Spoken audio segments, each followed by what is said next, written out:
I started today talking about just how little effort I will make to go see a star.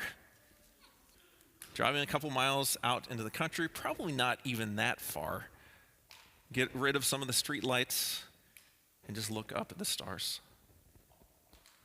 Then I see these magi that are giving up everything, traveling in grand style as well as anybody in the world was traveling at that time. But it still is terrible. It's still hard work. It is still long days and long nights. It wears them out. And it's worth it. And I find myself noticing that Herod, who is just up the road from Jesus' birth, can't even be bothered to join the Magi. You go and see him. The scribes and the chief priests, who've just been asked by Herod, someone's supposed to be born around here, a king's supposed to be born, and they say, I know where, in Bethlehem. They don't go and see him. The people who are closest don't go to see him. The people that are farthest away come and they recognize him. And I do think that it reflects back on us in our world.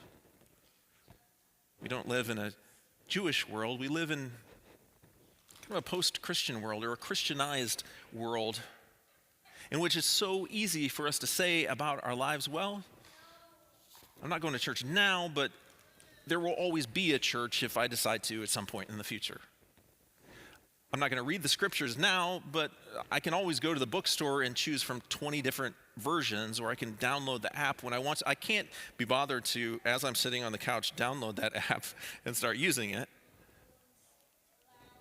Whereas people from afar sometimes, who seem furthest from Christ, God is working in their lives and they are responding.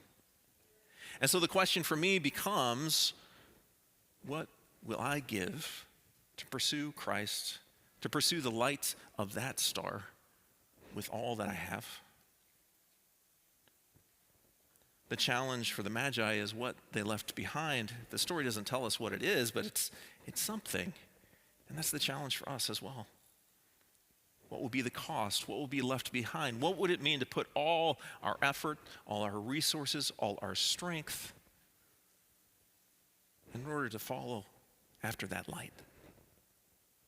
The light that we acclaim, the light that we worship, the light that we adore, the light that we still sometimes, all of us, take for granted. And how can we look at this great, great love of God that these ancient magi, who are likely priests of a false religion, other gods, there in Persia, are looking up at the stars, and there are a number of times in the Old Testament where it says not to look at the stars for what's going on earth, not to practice divination. These things are outside of the law of God. And there, God shows up and reveals God's self to people that would be written off, who are these outsiders, and they respond.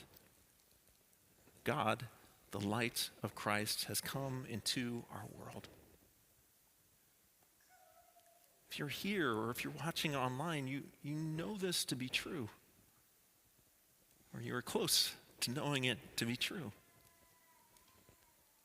How will we walk in that light? How will we follow the star? How will we put everything that we have, holding nothing back, leaving everything behind? How will we follow after Jesus this year?